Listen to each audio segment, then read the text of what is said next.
dirimu bercerita dari tadi, itu seakan-akan masih jadi pasangan suami istri, tau gak sih? Aku sempat ngobrol sama Mara, walaupun Babuy sama Caca sudah gak bareng-bareng, tapi kita adalah satu keluarga tetap. Apakah ini kenapa pada saat Lembu sakit kemarin, dirimu lah yang standby di sisinya? Kakak banyak doain terus Babuynya biar sehat, nak. Babuy kena serangan jantung. Kamu akan tetap ngerasain punya keluarga utuh walaupun beda rumah. Ya kan, Cacas gitu. Kamu tidak akan kehilangan Cacas, kamu tidak akan kehilangan Babuy. Kalau nggak bisa, silahkan pergi, karena buat aku sendiri kebahagiaan aku nomor sekian. Buat yang utama adalah kebahagiaan Samara. Gitu. Jadi Samara bisa dikatakan ustadz hidupnya Mas Ayu nyawa. Kakak harus jadi perempuan yang hebat, perempuan yang lebih kuat daripada Cacas. Walaupun sebenarnya Cacas nggak sekuat apa yang kakak lihat. Pokoknya menurut aku Cacas segalanya. Kan Cacas selalu ngebantu kalau misalnya aku terus kayak mau nangis. Kayak gitu menurut aku segalanya, everything. Yakin?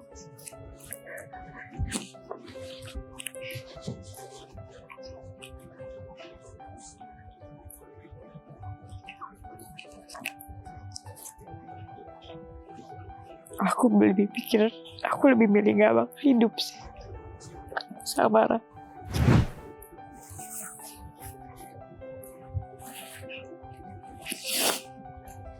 But she's there.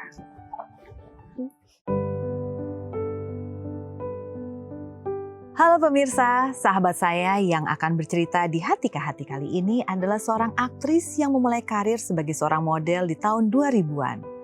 Paras ayu nan rupawan membuat kehadiran wanita kelahiran Jakarta ini selalu dinantikan. Perjalanan untuk menjadi seorang bintang tidaklah mudah. Banyak waktu yang harus dikorbankan agar namanya dikenal oleh banyak orang. Berkat kegigihan dan bakat yang selalu diasah, ia berhasil menjadi seorang aktris ternama yang sudah membintangi lebih dari 50 judul FTV. Meski hidup tak selalu berjalan mulus, senyuman sang putri selalu merangkulnya untuk bangkit kembali. Inilah mereka, Mas Ayu Anastasia dan Samara Anaya Amandari.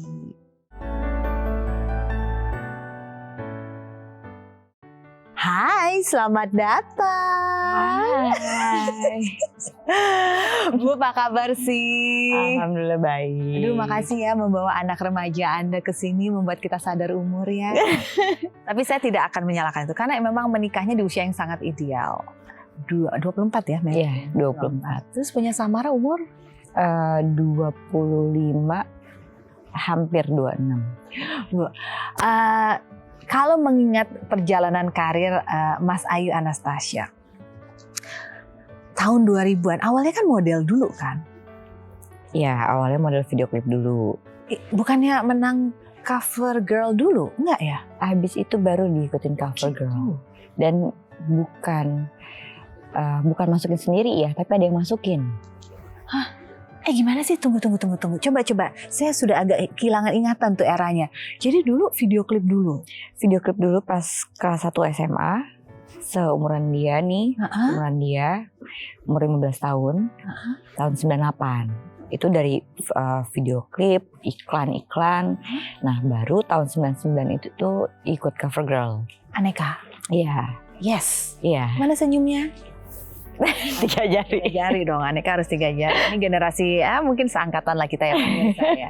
Waktu itu berarti video klip apa pertama kali? Video klipnya Wibi. Oke. Oh, agak timeline saya agak salah dikit ya. Iya. Tapi memang sebenarnya banyak banget yang nggak tahu.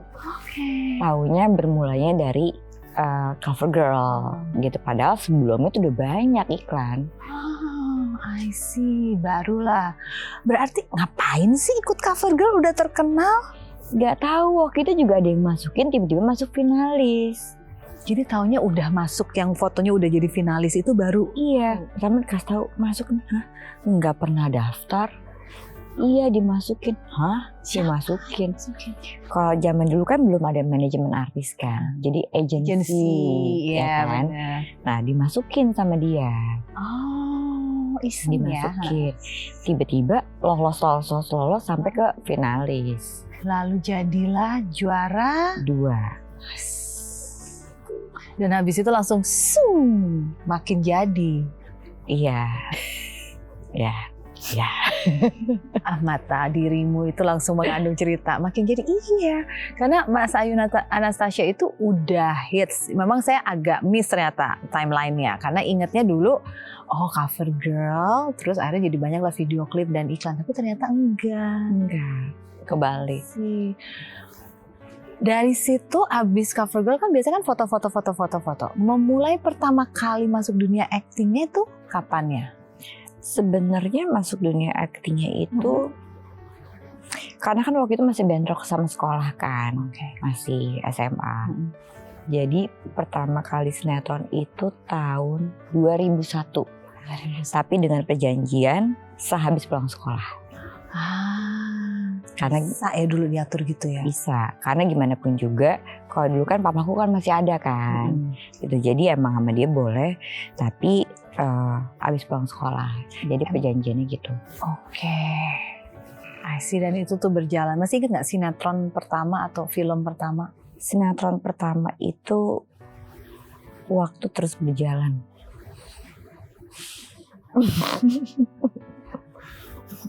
Benar-benar waktu terus berjalan sampai sekarang. Waktu terus berjalan. Oke.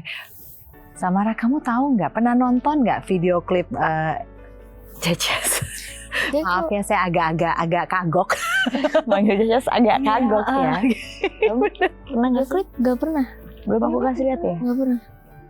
Oh, dia pernah nontonnya ini sinetron ABG. Iya. Oh, itu udah agak lebih mature dirimu lah ya. Iya, habis lulus SMA itu. Iya. Terus gimana melihatnya waktu itu? Mukanya beda banget. Beda jauh banget. Mirip kamu ya? Iya, tahu mirip kamu. Iya, mirip kamu. Dipaksa sih. Emang suka gitu ya? Jejes tuh suka gitu ya? Punya pendapat suka maksa ya? Emang galak ya orangnya ya? Galak nggak aku, Kak? Ya kadang. Kadang. Aku nggak galak. Terus kalau ngelihat Jejes di sinetron yang dulu ABG waktu itu, selain mukanya yang berbeda, cantikan yang mana? Yang dulu apa yang sekarang? Mungkin yang dulu. Sumpah yang dulu, masa sih? Iya. Lebih apa? Lebih mirip kamu. Muda aja. Ya iyalah, nak. Lebih muda. Namanya juga masih baru lulus SMA. Lebih muda ya udah pastilah. Sekarang aku udah punya kamu. Kadang-kadang. Aduh, ini maaf ya pemirsa ya. Tadi tuh saya tuh nggak bisa menahan diri untuk memancing, karena emang interaksi antara Samara dan Mas Ayu itu tuh sangat dinamis dan seru gitu loh. Bahkan saya nih outsider gitu melihat mereka berdua berinteraksi tuh seru banget. Kayak tadi gitu ya di ruang make up gitu. Lagi ngomongin mengenai ternyata Samara ini kedekatan dengan Jejesnya ini nih sampai memaksa nonton. Gimana sih? Coba ceritain tadi. Maksa nonton K-pop yang dia suka. Gitu kan. K-pop yang dia suka. Terus ada drakor yang dia suka banget. Pokoknya harus nonton. Jadi misalkan aku kamar mandi, di pause sama dia. Oh, ditungguin? Harus. Ditungguin nonton sampai itu habis tuh semuanya. Berapa episode Kak? 16 dalam sekali nonton? Enggak. Oh enggak, oke. Kalau nggak ditanyain terus. Tanyain apa? Udah selesai belum? Udah selesai tuh. Dia lebih galak. Oh my God. Kenapa Jejes mesti ikut nonton? Karena seru banget. Jadi kamu ingin sharing. Iya. Supaya ngobrolnya jadi enak. Biar bisa ngebahas bareng. Aduh, karena gini. Karena kan aku tuh kalau misalkan kayak dia nonton drakor gitu kan. Ih cantik ya. Enggak. Perempuannya nggak cantik, aku nggak suka kok perempuan yang nggak cantik. Cantik tahu, makanya lihat dulu gitu. Oh iya, lama-lama menarik gitu. Oh ya gayanya oke gitu, yang kayak gitu. Aduh, tapi precious banget tau gak sih? Kedekatannya itu tuh, ya itu saya bilang seru ngelihatnya. Sebenarnya sih seru-seru enggak. Kita tuh lebih kayak love and hate relationship. Jadi kalau misalkan nggak ada dia, kangen. Kalau ada dia, apalagi sih gitu. Dia pun gitu. Jadi kalau misalkan aku lagi syuting, bisa udah di mana? Jam berapa sampai rumah? Masih lama nggak? Tapi giliran aku udah sampai rumah, Didiamin. ini udah sampai. Oh ya udah. Yang penting dia tahu ibunya ada di rumah. Ya kak. Kalau dia gitu. Kenapa? Tipikalnya agak mirip sama bapaknya. Oh. Yang penting tahu kalau bapaknya dulu kan yang penting tahu istri ada di rumah. Ya. Oh ya udah. Nggak ngobrol pun terserah gitu. Yang penting sama kayak dia juga gitu. Lo ketiplek. Ini bingung ya, gimana caranya ngebangun ikatan seperti kalian ya? Apakah salah satu penyebabnya, saya kan married 24, terus punya Samara tadi umur 25. Karena kan aku 25-nya itu Januari. Oke. Ya kan. Punya Samara itu Oktober. Gitu. Apakah itu penyebabnya? Usia yang masih sangat bisa dikategorikan muda. Iya. Punya, jadi ikatannya dibangunnya dari situ. Sama mungkin asinya juga lama ya dulu dan ngurus sendiri. Nggak pakai neni ya? Nggak sampai dia bisa jalan umur 10 bulan itu ngurus sendiri. Oke, terus asinya sampai umur 3 tahun. Kamu tahu ini? Tahu. Sampai 3 tahun masih. Kalau dulu tuh sebenarnya mikirnya gini, setahun aja ngobrol sama bapaknya kan, ngobrol sama Lembu. 1,5 tahun deh, 2 tahun deh, nggak tega sampai akhirnya, Bu ini nggak bisa nih, ini kayaknya udah harus dilepas karena asinya juga udah mulai dikit kan. Pas mau ngelepas, misalkan kan karena dia langsung kan biasanya kan kalau misalkan ibu-ibu tipikal ibu gitu kan pakai kunyit lah, pakai garam, cuci dia bilang. Udah tahu, jadi nggak nangis, paling gitu doang. Cuci gitu. Abis cuci ya udah asi lagi. Sampai gimana ya gitu. Udah bener-bener 2 minggu itu udah menyerah. Udahlah nggak apa-apa, udahlah biar aja dia terserah dia mau asi sampai kapan. Terus Lembu bilang, udah jangan setengah-setengah, harus tega. Untungnya ya emang kan namanya ibu pasti akan lemah sama anak gitu kan. Akhirnya Lembu bilang, enggak, udah harus. Kamu jangan setengah-setengah. Kalau kamu setengah-setengah dia akan berasa. Kalau kamu setengah-setengah. Akhirnya udah 2 mingguan deh waktu itu. Baru bener-bener stop nangis. Wow, itu kekuatan dirimu tega nggak teganya gimana? Wah itu nggak tega sih. Pengen nangis setiap denger dia nangis. Jadi udah mau. Ya udah nggak apa-apa. Ya udah biarin aja gitu. Cuma untungnya di situ ada Lembu yang nguatin gitu. Enggak, jangan. Udah cukup.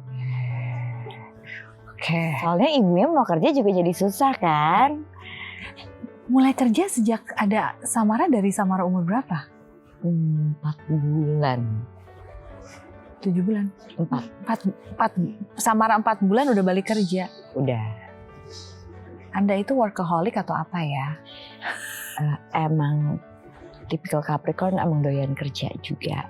Nggak bisa diem. Oke. Tapi karena tahu diri ya kan, udah punya anak, apalagi anak pertama gitu. Jadi sebelumnya juga ngobrol dulu gimana nih gitu, aku mau balik kerja keluar kota lagi, dulu kan FTV banyak yang luar kota. Ya udah, kamu coba tanya dulu perjanjiannya, kamu mesti bawa anak-anak kamu asi. Oh ya udah gitu. Akhirnya aku bilang sama PH-nya, kondisinya seperti ini, aku mesti bawa anak sama mama gitu.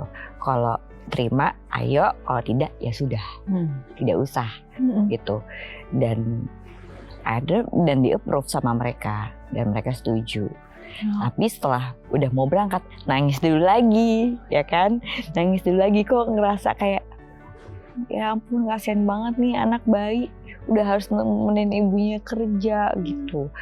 Tapi bolehnya waktu itu karena dulu FTV itu masih yang 1 judul 5 hari, jadi nggak boleh lanjut. Jadi sebulan, ya 5 hari pergi, seminggu di rumah. Kalau mau ambil lagi, baru ambil lagi. Tapi seminggu dulu di rumah. Karena Lembu cuma takut nanti dia lupa lagi sama bapaknya, nggak kenal sama bapaknya. Karena kan mainannya dia kalau pulang kantor. Kembar. Aduh. Cuman jujur ya, I must say ini nih, yang menarik adalah bagaimana dirimu bercerita dari tadi, itu seakan-akan masih jadi pasangan suami istri, tau gak sih? No, enggak tuh, Samara sampai Tapi iya, cara bercerita, karena kebanyakan umumnya kan pasangan yang sudah berpisah itu banyak yang kalau antara enggan bercerita atau kalaupun menyebut namanya aja tuh udah males. Mostly ya. Banyak. Sedangkan dari tadi dengerin cerita smooth banget, kayak nggak pernah ada apa-apa yang pernah terjadi atau apa. Rasanya tuh kayak nggak pengen manggil si Lembu ke sini ya, jadi satu keluarga aja gitu bareng. Sampai kadang-kadang ngerasa ini benar udah pisah nggak sih? But anyway, ini yang paling menarik. Bagaimana bisa menjaga harmonisasi parenting walaupun statusnya sudah tidak bersama lagi. This is very interesting, dan lebih menarik lagi adalah Samara tidak memberikan citra yang banyak dikenal sebagai anak-anak yang orang tuanya berpisah. Kan biasanya kayak katanya sendu, kasihan apa. Jujur dia menjadi, ya pasti itu akan ada dampaknya ya. Kalau dibilang dia bilang tadi kan, aku kan introvert. Dulu dia nggak introvert. Dia nggak introvert dulu. Sangat ceria gitu. Cuma mungkin dia tidak, tanpa dia sadari gitu, dia mencari sahabat yang akhirnya senasib ya Kak. Mencari sahabat yang senasib gitu. Tapi ya kayak parenting sama Lembu sendiri ya takes time ya untuk menjadi seperti ini gitu, karena ya butuh waktu kayak 2-3 tahun gitu. 2-3 tahun untuk di tahap yang aku sempat ngobrol sama Mara, walaupun Babuy sama Caca sudah bareng-bareng, tapi kita adalah satu keluarga tetap. Kita tetap satu keluarga gitu. Jadi dan kayak ada apa-apa sama dia, apa segala macam itu pasti selalu kita bertiga. Kita punya grup bertiga gitu. Kadang-kadang misalkan aku lagi berantem nih sama Mara, ngadu ke Lembu gitu kan. Itu bilangin sama anak kayak gini gitu. Nanti Lembunya WhatsApp. Kakak kenapa? Gitu. Kakak kenapa? Gak boleh gitu sama Cacas. Ntar sebaliknya gitu. Jadi Mesti dia nanya kan, kamu berantem sama Cacas, kenapa gitu? iya kan Cacas ngadu. Kalau Cacas itu aku juga ngadu. Apa? Aku ngadu juga ke Babuy. Kalau apa? Kalau Cacas itu. Kok Cacas apa? Kok Cacas apa? Kok Cacas apa? Kok Cacas apa? Gemes banget pemirsa, benar. Kalau saya melihatnya gini loh, Samara punya ruang untuk berekspresi dan menceritakan apa yang dia rasakan. At the same time masih menaruh rasa hormat karena batasan itu masih ada, saya rasakan. And aduh maaf ya, benar-benar saya tuh nggak terbayangkan bahwa dirimu dan Lembu tuh udah jadi co-parenting aja gitu loh sekarang. Udah berapa tahun sih misalnya? 2016 2017 2017 awal. Berarti 8 tahun. Udah lama ya? Waktu itu Samara umur berapa? Itu 7. Enggak dong, Kak. 7 ke awal aku masih 7 tahun. Enggak, 2016. 2016, 7 atau 6 tahun. Iya. Tapi bisa nge-build seperti ini. Samara merasa nggak kalau cara ngomong dengan Ceces ini berbeda dengan teman-teman Samara lain? Atau teman-teman Samara lain sama aja dengan ibunya kayak begini? Kayak agak Apa sih? Enggak, aku ngapa-ngapain. ya agak beda sih ya, mungkin mereka nggak nggak bisa kayak apa ya, kayak gini, kayak kalau debat-debat gitu nggak bisa santai gitu, Ces. Siapa ibu ya teman kamu? Iya, Masa sih? Seneng nggak dengan apa yang dimiliki oleh Samara bersama Ceces? senang. Tapi pasti ada yang disebelin dong. Ada sih pasti. Apa tuh yang disebelin? Saya suka nggak mau ngalah.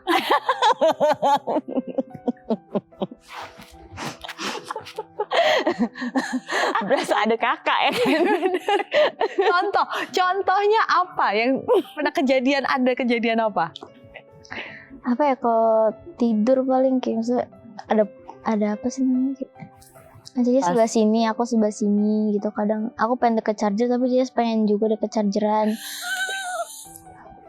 Aku nurutin apa yang Ceces mau aja deh. Enggak juga kadang-kadang. Iya kadang. Kadang. Sama kayak pernah.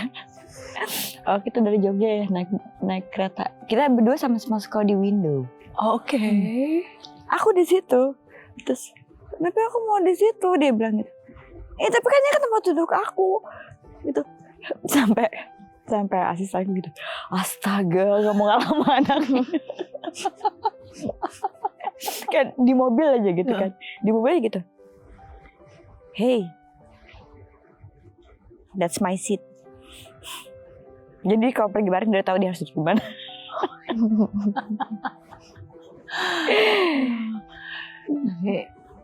Gimana, terpikirkah bahwa akan memiliki hubungan dengan anak seperti ini? Emang dari dulu kan pengennya kan emang seperti itu ya, gitu. Maksudnya jangan kalau zaman kita itu kan beda. Kita takut gitu. Maksudnya takut bener-bener yang literally takut gitu. Tapi sometimes kita nggak ngerasa kita dirangkul. Kita nggak ngerasa kita bisa cerita anything sama ibu kita gitu kan. Nah, satu hal yang aku pelajarin adalah aku gimana caranya aku bisa menjadi orang tua sekaligus sahabat buat Samara gitu. Tetap gimana pun juga walaupun kita sahabat, dia bisa cerita anything gitu, tapi dia juga tetap harus tahu aku ibu kamu loh gitu. Harus tetap ada hal-hal yang seperti itu. Nah, ini kan karena dari pengalaman ya hidup kita di generasi itu ya. Iya. Melihat mata orang tua aja, kayaknya langsung melawan gitu kan ya. Makanya memikirkan bahwa nanti anak saya jangan sampai mendapatkan posisi seperti saya. Tapi balik lagi untuk ilmu parenting itu kan takes two ya, nggak bisa maunya si ibu aja atau maunya si bapak aja. Iya. Dan bisa menciptakan chemistry yang ternyata seru banget. Tadi kan cerita punya ada grup bertiga, walaupun orang tua sudah tidak bersama, tapi tetap komunikasi terus terjaga. Itu gimana membangunnya? Itu kayak satu mimpi yang benar nggak sih bisa terjadi? Satu konsep bagi orang tua yang pasangan yang sudah berpisah, untuk idealnya tuh pingin seperti dirimu dan lembu gitu. Bagaimana sih membangunnya? Apa ada pembicaraan sebelumnya? Kalau ada komitmen apa gitu? Sebenarnya kalau komitmen atau pembicaraan sendiri sih nggak ada. Jadi it just happen aja. Gitu. Jadi emang bener-bener kayak setiap ulang tahun Samara, misalkan aku dulu punya pacar dulu, ya kan. ulang tahun dia itu adalah hari kita bertiga. Dan tidak bisa diganggu oleh orang luar. Gitu. Nggak bisa direbut oleh orang kedua. Nggak bisa diganggu gugat sama Oke. orang lain gitu. Jadi emang itu yang harus ada di situ adalah cuma ibu bapaknya, cuma Caca sama babunya, dan ya misalkan Samara mau ngadain makan-makan ya itu paling ya misalkan dia mau punya acara teman-temannya dia. Oke. Oh. Dan liburan pun kita ada ya kayak liburan Apa?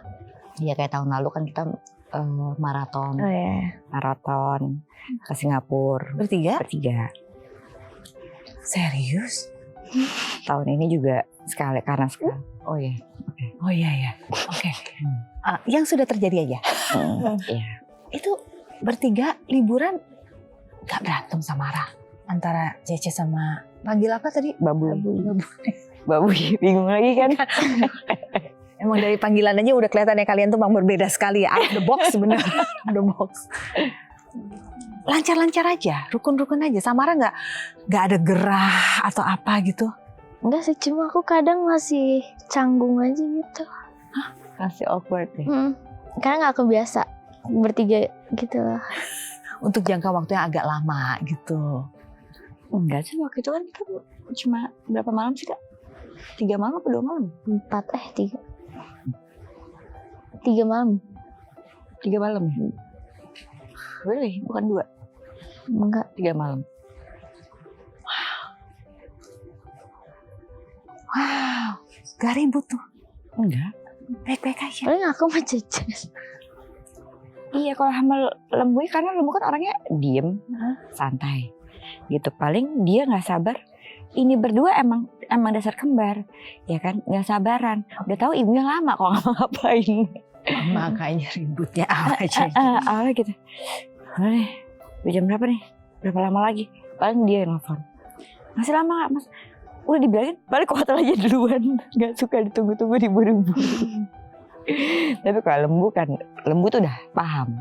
Kayak ngelihat dia lagi siap-siap pun, oh itu berarti udah cecesnya banget. Kayak dengerin lagu di kamar mandi, udah cecesnya banget. Gitu, udah paham. Nah dia kalau misalnya lagi ngambek, lagi marah, ngapain? Itu babuinya banget. Makanya pengennya udah si kembar. Oh my God. Apakah ini kenapa pada saat Lembu sakit kemarin, dirimu lah yang standby di sisinya? Karena kedekatannya itu masih terasa lebih kepada dirimu. Kalau waktu itu karena kebetulan aku kan di asuransi ya. Jadi asuransi dia memang di aku. Oke. Jadi otomatis ya sebagai agent satu dan bapaknya Samara. Oke. Gitu. Jadi ya emang itu jadi ngurusin. Is it because tanggung jawab asuransi aja? Ya sama karena bapaknya dia juga kan. Karena dia kan pasti yang ngasih tahu Mukanya pasti. Samara penuh arti loh senyumnya. Kenapa jadi kayak ruang gosip ya di sini? Di situ. Karena kan dia waktu pas dia ngasih tahu itu kan langsung cek ini apa ngurusin semua segala macam kan di rumah sakit. Gitu. Baru abis itu ngasih tahu Samara. Cara memberitahunya ke Samara gimana bapaknya sakit? Kakak banyak doain terus babuinya biar sehat nak. Babui kena serangan jantung. Kamu nginep ya, kamu janji kamu mau jagain babui. Terus iya, dia nginep di rumah sakit. Samara masih ingat momen itu? Gimana? Sepanjang ingatan kamu waktu itu apa yang terjadi hari itu? Aku nangis banget. Habis itu ke rumah sakit. Terus di rumah sakit makin nangis lagi. Ya dari itu kan dibawa ke ICU kan. Aku nungguin sih di kamar rumah sakitnya. Habis itu pas berapa jam setelah ditindak baru boleh ke kamar. Habis itu aku nungguin situ. Apa yang bikin kamu nangis? Apa yang kamu tangisi? Soalnya Bowie gak pernah sakit. Terus sekalinya sakit kayak lumayan parah ya. Jadi aku kaget aja. tiba-tiba kenanya ke jantung. Bu, koreksi kalau salah ya. Seingat memoriku, dirimu kan termasuk anak yang sangat dekat sama bapaknya kan? Iya. Apakah itu salah satu yang melandasi kenapa apapun situasi yang ada dengan Lembu, tetap Samara tidak boleh kehilangan koneksi itu? Oh, itu udah pasti. Itu udah pasti. Jadi gimana, aku pernah ngobrol sama Samara, kamu akan tetap ngerasain punya keluarga utuh walaupun beda rumah. Ya kan, Cacas bilang gitu. Kamu tidak akan kehilangan Cacas, kamu tidak akan kehilangan Babuy. Dan kalau one day gitu, misalkan Cacas, karena ini kan ngobrol udah lama ya sama dia, kalau Cacas nikah lagi, itu pun aku akan cari yang bisa menerima kalau ya ini tuh masih kita loh gitu. Dan kata-kata ya nggak bisa nerima, makanya udah bye-bye gitu ya. Gitu. Dan kemarin juga pas kita liburan juga kita sempat ngebahas, aku nggak bisa sama orang yang nggak bisa menerima hubungan Caca sama Babuy masih seperti ini gitu, kita bertiga, karena kita emang udah punya kayak ritual gitu tiap ulang tahun, apalagi ulang tahunnya dia itu udah hari dia umur 1 tahun. Bayangin udah umur 16 tahun. Jadi bener-bener tiap tahun itu kita emang selalu bertiga. Kenapa nggak jadi berempat dirangkul atau berlima entar? Belum tentu, mungkin masing-masing pasangan mau ya. Atau kalau buat Lembu sendiri, nggak, ini adalah acara kita. Acara ya kita bertiga. Emang udah dibangun pagar itu ini adalah bertiga. Ya kayak. Wow. Kalau dari Samara maunya gimana? Maunya tetap bertiga atau nanti akan menjadi berlima atau berberapa? Bertiga aja udah cukup. Yes. PR ya Bu ya? Enggak sih. Masa? Enggak. Kan mencari pasangan yang bisa menerima situasi. Mungkin ini kesamarannya mungkin mereka tidak masalah. Tapi kan dengan mantan pasangan itu kan agak sulit ya tuh. Samara aja memahami loh, nanggungnya cepet loh. Yeah. Itu yang menjadi kesulitan ya. Seperti yang tadi dirimu bilang, yang membuat kenapa hubungannya akan gagal adalah ya eksklusivitas itu bagus untuk Samara pastinya. Tapi ya akan sulit kali cari pasangannya. Iya memang. Tapi aku selalu omongin di depan. Bisa terima atau enggak. Karena ini kan semua buat mental health-nya dia juga gitu. Itu adalah hal yang paling utama. Kalau nggak bisa silahkan pergi, karena buat aku sendiri kebahagiaan aku nomor sekian. Buat yang utama adalah kebahagiaan Samara. Gitu. Jadi Samara bisa dikatakan ustadz hidupnya Mas Ayu Anastasi. Nyawa aku ini, nyawa jantung hatiku. Walaupun rebutan posisi tempat tidur yang dekat iya. Walaupun harus maksa nonton Koreanya biar satu paham. Kalau Samara memandang Cacas seperti apa sih? Cacas ini orangnya kayak gimana sih di mata Samara? Strong woman. Buat aku sih itu. Nah Cacas kerja bisa suka sampai malam banget kan. Terus juga di rumah tuh Cacas yang ngurusin semuanya. Ya, apapun tuh Cacas pasti. Jadi menurut aku Cacas strong. Pernah ngeliat Cacas nangis? Enggak sih, paling kalau film doang.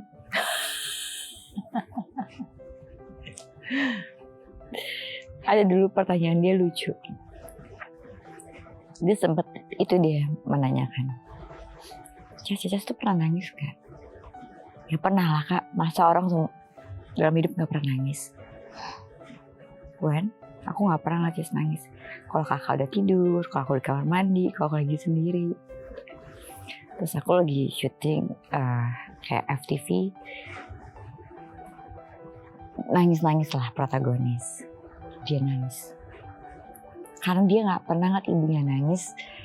Jadi pas dia nonton, dia nangis kejar. Dia nangis dan dia sampai benci sama lawan main. Dia sampai gitu. Nah, aku baper gitu loh, kebawa. Iya, karena kamu gak pernah lihat aku nangis, tiba-tiba ngeliat seakan-akan tuh kayak iya gitu. Jadi dia juga ngerasain kayak sakitnya, padahal itu kakak itu kan cuma acting gitu. Terus dia nangis, aku gak suka ngeliat om itu jahat sama Jejes. Saking dia gak pernah ngeliat. Emang maksudnya aku punya janji sama diri aku sendiri, aku tidak akan pernah nangis depan Samara ataupun depan mama gitu. Makanya aku mendingan kayak ke sahabat atau ya udah sendiri di kamar. Why? Nggak tahu, karena ya udah janji sama dia sendiri gitu ya. Nggak mau, mungkin lebih kayak tidak mau membuat mereka jadi pikiran, nggak mau bikin jadi kayak beban gitu. Jadi biar mereka ngelihat, oh ini anak kuat gitu, oh Jejes kuat, padahal I'm not that strong sebenarnya. Jadi aku mendingan kayak ya udah diem aja di kamar, diem nonton, dengerin apa gitu. Ini udah sendiri di kamar. Dan berhasil. Samara langsung memilih kata strong woman.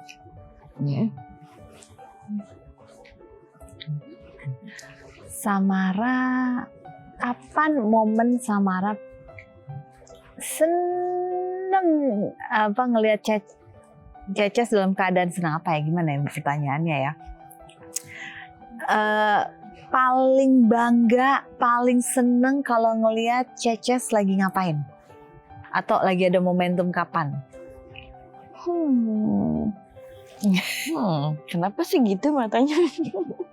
Kalau Jejes lagi good mood aja sih biasanya. Kalau lagi nggak bete, nggak pusing tuh lebih nyenengin. Emang kalau lagi bad mood kayak gimana? Udah Galak. Oke. Diajakin ngomong, ntar dulu kak. Bentar. Gitu. Itu udah dibilang galak sama dia. Apalagi kita dulu ya, kalau sama ibu-ibu kita ya kan. Oh, galaknya tuh itu. Oh enaklah kamu nak. I told you, mami kan juga bilang sama kamu, mami dulu galaknya kayak apa sama Jejes. Dia bilang nggak, tetap Jejes galak. Astagfirullah, astaga kakak. Bu, kalau gantian, kalau dirimu, kapan momentum di mana dirimu merasa paling bangga sama Samara? Paling bangga, sebenarnya selalu bangga gitu, karena anak satu-satunya. Terus aku tahu dia berusaha pasti membuat kedua orang tuanya bangga, pasti. Tidak ada anak yang tidak seperti itu gitu. Tapi paling bangga itu, aku lebih bangga kalau dia bisa mencapai apa yang dia mau. Dan aku sangat bangga sama dia. Dia bukan tipikal yang ikut-ikutan. Misalkan gini, sahabatnya masuk sekolah ini, dia pengen masuk sekolah ini karena sahabatnya. Dia nggak gitu. Dia nggak. Dia tetap konsisten dengan pilihannya dia. Gitu. Jadi buat aku, dengan dia punya pendirian, itu udah sangat bikin aku bangga. Dan dia punya hati yang luar biasa. Kayak dengannya tadi kan gitu, Cacas nggak boleh gitu kan tadi.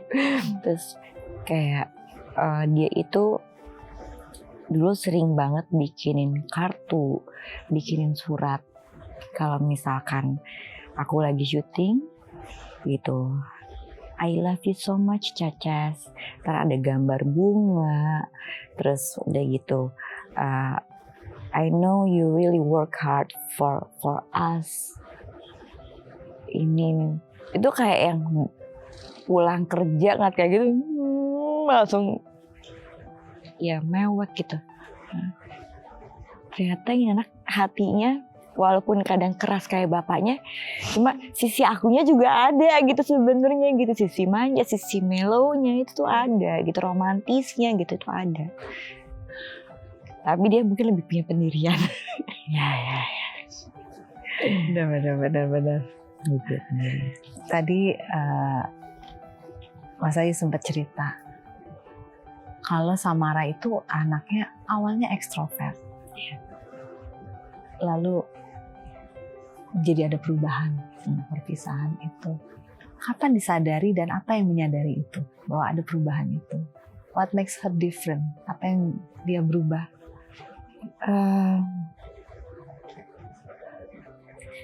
Ketika dia kelas 4 SD, itu udah tiba-tiba dikasih tahu sama salah satu ibu yang satu sekolah sama dia, Samara ketua geng. Geng apa ya? Geng yang pokoknya yang apa sih di sekolah tuh yang cari yang apa sih Kak? Aku tuh gak pernah.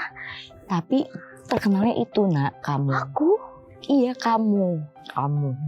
Itu kayak Kan Geng yang brutal gitu. iya yang aku aja gak pernah denger loh. Yang Kak, Enggak, aku gak pernah tahu ada gitu. sebelum kamu pindah. Ya, tapi aku Pasti gak enggak. gitu-gituan sumpah.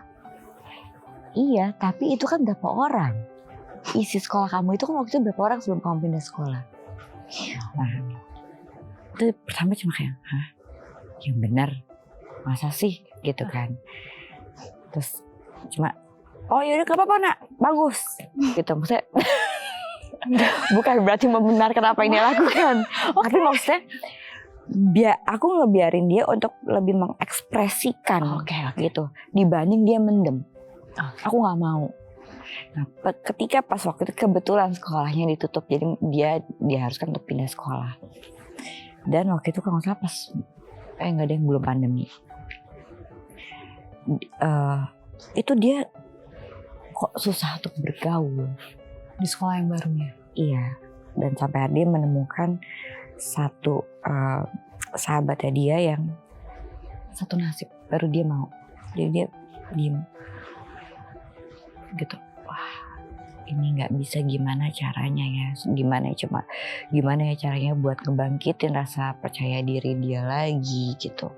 Itu kan ya namanya seorang ibu itu pasti akan kepikiran gitu. Jangan sampai ini anak terus mencari temen yang senasib. Takutnya ya kita pernah muda lah gitu. Jangan sampai begini. Makanya alhamdulillah banget, maksudnya bersyukur kalau itu tadi dia anaknya punya pendirian dan dia bukan yang tipikal yang ikut-ikutan, tapi ya dia emang nyamannya mungkin bersahabat dengan sahabat ya, bukan kalau berteman sih dia berteman dengan siapapun, tapi kalau bersahabat dia mencari yang rata-rata senasib kalau dilihat-lihat gitu sampai sekarang. Tapi ya awet gitu mereka sahabatannya sampai sekarang. Samara nggak? Enggak sih. Kebetulan frekuensinya ketemu aja. Ya karena itu. Nggak pernah cari tahu kenapa ya teman-teman aku kok ternyata sama ya nasibnya. Enggak. Kakak lupa ya dulu pernah ngomong sama almarhumah Mbak Ti. Oh ingat. Ya. Itu TK gak sih? Enggak, SD sayang. Oh iya. SD. Kenapa mau? Dia malu. Oh, Karena ya nggak tahu, dia tahu dari mana juga ya gitu kan, maksudnya karena semua dulu TV pas lagi heboh-hebohnya kan, TV kan nggak boleh nonton, nggak boleh nonton. Mbak, aku malu di sekolah cuma aku yang mama papanya pisah gitu loh. Dan dia sempat ngomong juga gitu pas akhirnya dia pindah sekolah, akhirnya dia menemukan temen yang senasib dan itu ngebikin dia nyaman. Kok dia mengatraknya itu ya gitu, nih ada apa gitu. Jadi itu kadang-kadang yang mungkin kita sebagai orang tua, kita juga ada yang namanya bagasi gitu, traumatik. Mungkin kita sebagai orang tua kita pun juga punya, tapi kita nggak sadarin kalau itu mungkin yang diturunkan mungkin dari orang tua kita. Tapi kita harus putus rantai itu. Gimana caranya supaya nggak ke dia gitu, supaya nggak ke anak kita. Jadi makanya mungkin dengan co-parenting aku sama Lembu sendiri sekarang, aku berusaha untuk memutus itu semua gitu. Apa yang mungkin yang jadi bagasi aku selama ini, apa yang aku rasa, aku nggak mau dia ngerasain hal itu gitu. Mungkin mental health di Indonesia itu kan masih agak tabu untuk diomongin ya gitu, tapi sebenarnya mental health itu di luar gitu, itu udah hal yang sangat normal, itu hal yang sangat biasa. Dan kita nggak perlu malu untuk mengakui itu gitu, karena tiap orang pasti akan ada bibit itu gitu. Itu yang harus kita sadari dulu sebagai orang tua. Apa nih, aku punya trauma apa nih? Oh, aku punya trauma ini begini-begini. Akhirnya waktu itu aku sempat hipnoterapi. Ternyata apa yang aku lakuin ke Samara itu ada reflection. Di situ aku realize itu adalah suatu reflection. Gitu. Jadi itu yang akhirnya aku berusaha untuk membenarkan diri. Sangatlah beruntung bagi anak-anak yang memiliki orang tua dengan kesadaran seperti itu. Ya. Sudah keburu menyadari sehingga tahu untuk memutus. Kan banyak yang tidak pernah menyadari, hanya tahu menjalani saja. Iya. Ya. Samara beruntung punya dirimu dan Lembu. Bentuk nggak kakak? Iya. Walaupun aku suka sok kuat depan kakak. Samara sama Mas Ayu itu memiliki ikatan yang, jadi impian dari banyak orang tua. Banyak sekali. Cuma dia selalu malu kalau misalkan diajak foto bareng. Susah. Tapi kalau boleh nih berbagi, apakah solusinya jadi gini, kalau saya mau punya ikatan keakraban antara saya dengan anak saya, berarti lebih baik saya pisah aja dulu sama pasangan saya, biar saya bisa punya hal itu dengan anak saya. What do you think? No. Ikatan ibu dan anak atau orang tua dan anak itu nggak akan pernah bisa terputuskan sampai kapanpun. Gitu. Misalkan kayak kita punya pasangan, mantan suami bisa mantan suami, mantan istri bisa mantan istri. Nggak ada yang namanya mantan anak, karena itu kan darah. Itu ada, it's in our blood kita. Itu gak akan bisa.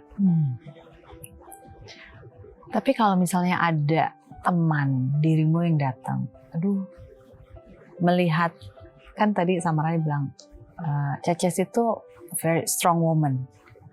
Berarti kan banyak perempuan ngerasa nggak apa-apa. Kalau misalnya saya tidak cocok dengan pasangan saya, pisah aja. Mas Ayu sukses, hubungan dengan anak bagus, hubungan dengan bapaknya anak-anak bagus juga. So it can be done.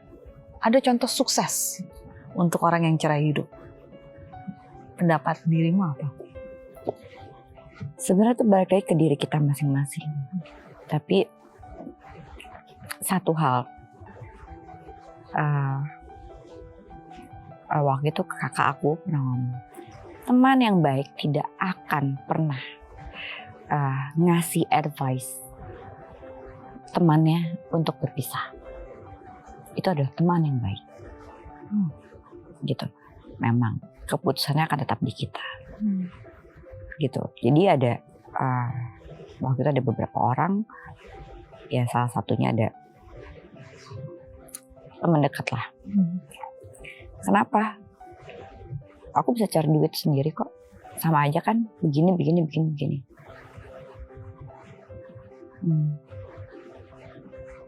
Iya. Satu, kasihan anak-anak. Karena mau gak mau, pasti at the end ya mental anak yang kena. Gitu. Karena aku pun ngomong, Samara itu dulu gak introvert ini. Pasti secara tidak disadari, itu pasti ada sebab akibat dari situ. Ada sebabnya. Kan ya biasalah ya perempuan, kalau misalkan ngerasa karirnya sukses, lagi bagus, punya uang sendiri, ya selama ini juga aku ngebiayain diri aku sendiri kok. Selama ini aku ngebiayain diri. Iya. Kamu sadar gak pas kamu ngomong kayak gitu? Dulu aku pun mungkin begitu. Sadar gak kalau apa yang kita terucap barusan itu adalah itu sombong. Karena sekarang kamu masih punya suami, kamu bisa ngomong kayak gitu. Tapi ketika kamu udah jadi seperti aku sekarang, dengan embel-embel janda, dipikir enak. Mungkin kita gak ngapa-ngapain, tapi image janda itu sangat menyeramkan. Bukan masalah kayak kolot apa segala macem, tapi kan masalahnya adalah janda itu selalu dicap perempuan tidak benar, tanpa mereka tahu sebenarnya apa permasalahan yang membuat mereka mengambil mempunyai gelar itu istilahnya. Sampai harus mengambil keputusan untuk menjadi gitu. Cuma ya kebanyakan perempuan tuh pasti, iya aku bisa cari uang sendiri. Iya, tapi yang terucap dari mulut kamu sekarang adalah tanpa kamu sadarin, kita sombong. Karena ketika nanti kamu menjalani hidup kamu sendiri, itu semua akan rumah, semuanya dari hal kecil sampai hal yang paling besar, apa ngurusin rumah, mobil rusak, ini segala macam, kita mikir sendiri. Kalau dulu uang kita ya uang kita, istilahnya gitu. Tapi nanti one day kalau misalkan lo bisa, udah satu harus mikirin kesehatan mental anak-anak, gitu kan.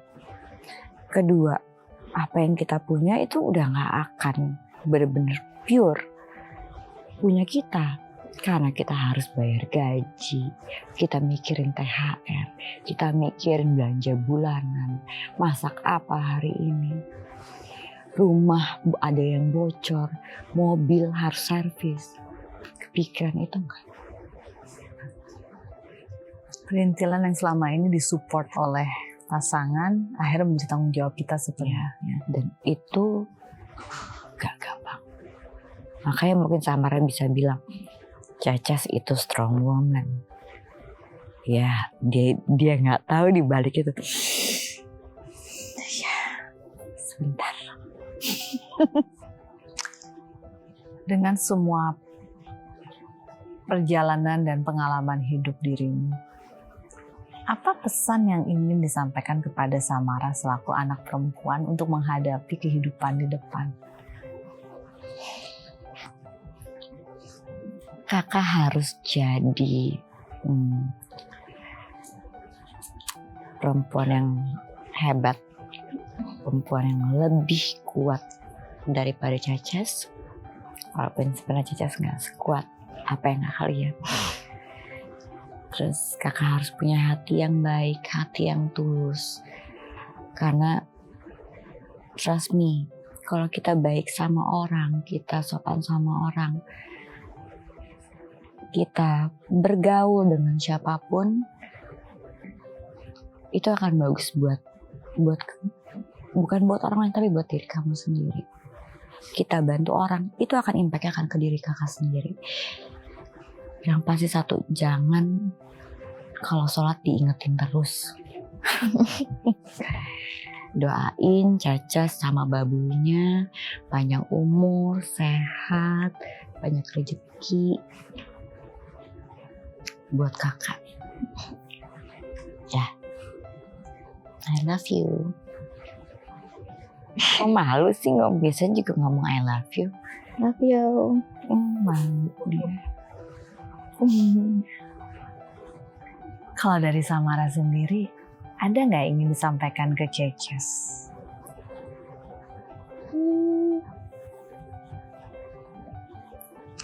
Jangan terlalu galak. Kalau kamu siapa sih kakak? Jangan terlalu galak sama siapa? Aku. Aku nggak galak sama kamu. Jangan bad mood terus. Kalau aku bad mood itu pasti ada sebab dan akibat yang tadi aku bilang. Berarti di sini aku lagi penuh. Kakak harus tahu itu. Apalagi? Apalagi ya?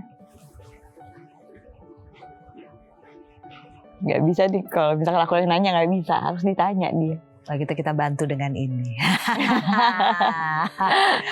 Ini momentumnya.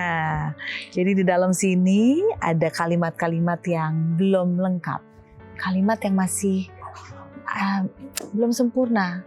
Harus dilengkapi dengan apa yang dirasakan saat membaca kalimat tersebut. Jadi silahkan diambil. Ini yang warna hijaunya nih ada berapa pilihan? Oh, warna hijau. Yang warna hijau. Kalau yang kecil-kecil nggak bisa kebaca. Oh iya, Bu. benar juga sih. Ada berapa sih? Cuma 2? Kayaknya cuma ada, iya deh. Nanti kita banyakin lagi setelah ini. Setelah dilihat-lihat. Oke. Nah, ini. Oke. Supaya fair jangan dibuka dulu, jangan diintip. Samara dulu yang akan baca. Nah, kalimat itu harus langsung dibacakan dan dilengkapi Dibuka, dengan perasaannya Samara untuk Ceces.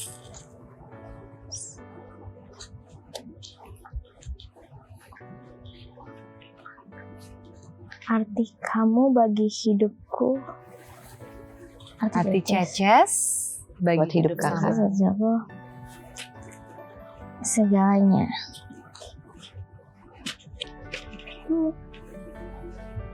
Kenapa? Kenapa yang dipilih segalanya? Karena Apa yang membuat Samara memilih kata segalanya? Segalanya itu kan sangat luas.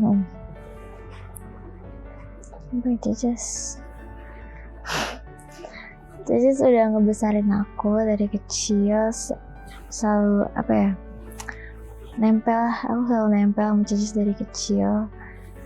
Jadi pokoknya menurut aku Ceces segalanya. Kan Ceces selalu ngebantu. Kalau misalnya aku Ceces kayak mau nangis. Kayak gitu menurut aku segalanya, everything. Nah, everything. Ada janji nggak bahwa ada bahasa bukan janji ya, tapi ada nggak keinginan yang Samara ingin berikan jika Samara punya kekuatan untuk mewujudkan apapun di dunia ini, tapi harus untuk Ceces? Apa yang Samara ingin berikan? Apapun terserah, mau yang masuk akal nggak masuk akal, mau yang mimpi, mau yang nyata, apapun. Jika Samara punya satu keinginan bebas, tapi harus untuk Ceces, Samara ingin apa? Aku pengen, kalau aku sih cukup pengen banggain Ceces aja.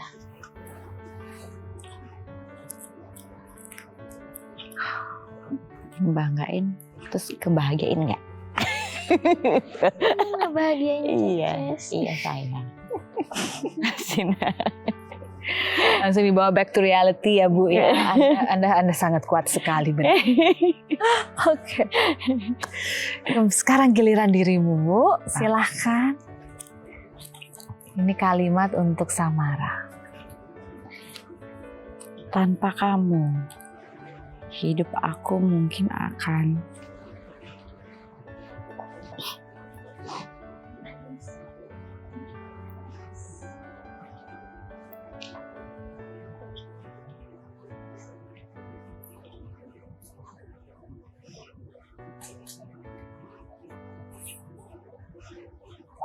Oke Bu.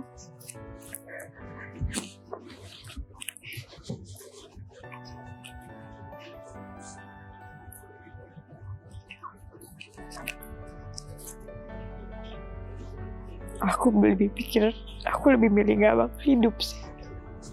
Samara.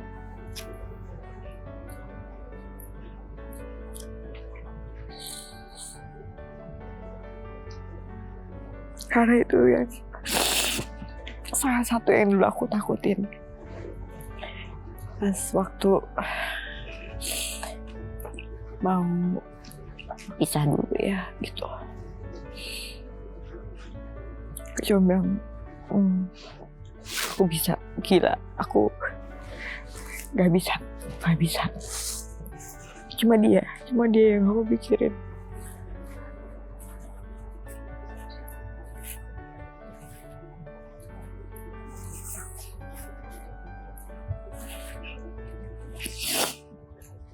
But she's there.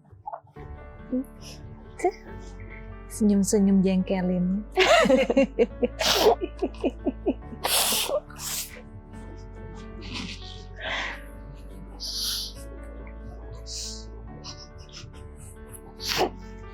Kalian tuh saling menguatkan satu sama lain. Senyumnya Samara adalah senyumnya Mas Ayu. Sedihnya Mas Ayu adalah pikirannya Samara.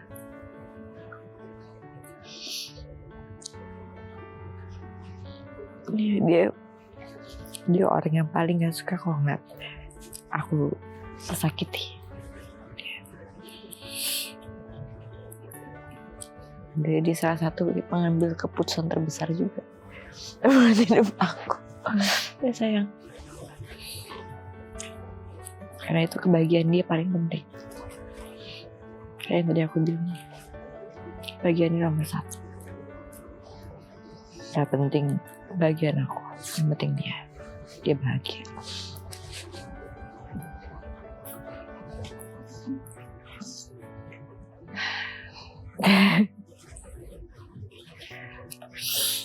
Thank you very much, Bu Samara.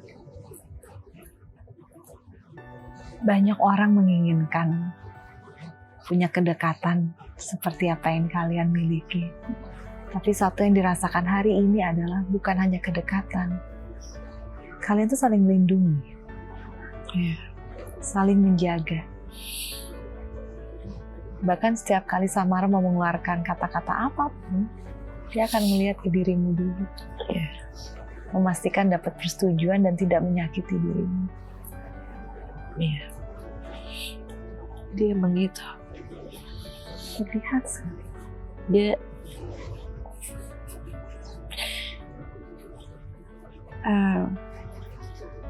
kalau buat dia melihat mungkin nggak ya ngomong kayak gini, dia nggak akan ngomong.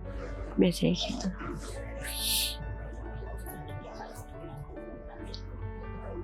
Ntar misalkan dia cerita ke siapa baru sampaikan. Sangat menjaga perasaan aku. Thank you baby. Baby besar aku.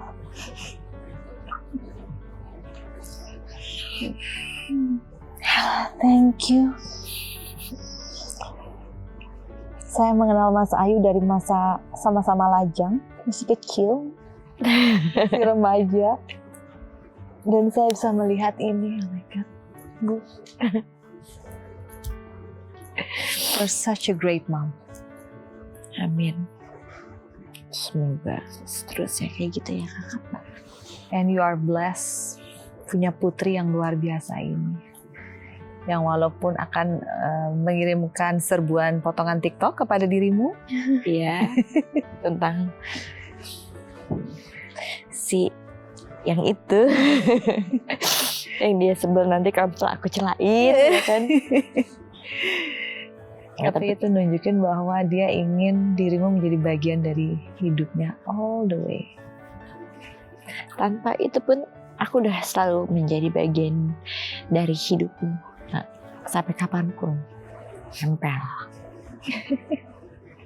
Thank you. Samara, terima kasih ya. Maaf loh kalau misalnya ada yang bikin gak enak. Dan terima kasih sudah menjadi sumber tawa, sumber senyum, sumber kebahagiaan dari Ceces.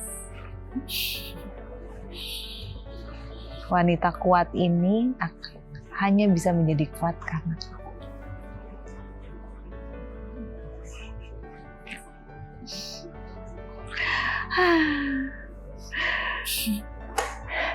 really appreciate it. Thank you.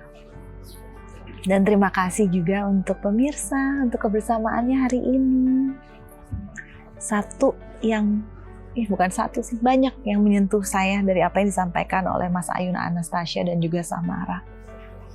Tapi yang sangat menginspirasi saya adalah kita tidak pernah tahu bagaimana hidup seseorang dan apa yang dia lalui sampai mengambil satu keputusan yang sangat besar dalam hidupnya. Dalam hal ini dari Mas Ayu adalah tolong kita berhenti menghakimi orang hanya karena status, hanya karena apa yang kita pikir terhadap dirinya. Mas Ayu adalah orang yang sangat baik karena dia berbagi real. Salah satunya lessons bahwa ya kenyataan hidup yang udah dijalankan seperti ini kalau bisa jangan diikuti hal-hal yang kurang berkenan. Seperti keadaan hingga menjadi status single parent seperti sekarang. Tapi sebenarnya bukan hak kita untuk memberikan tambahan beban dalam hidupnya.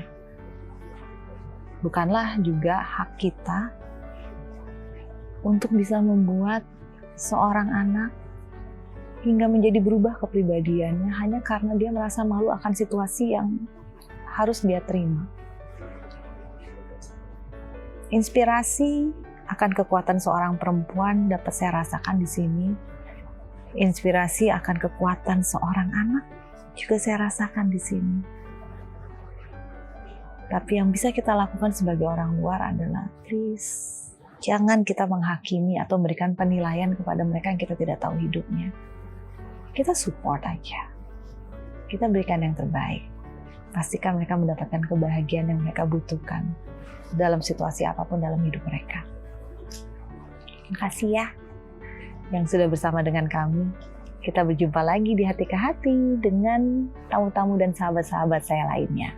Saya Nidunov pamit. Sampai jumpa.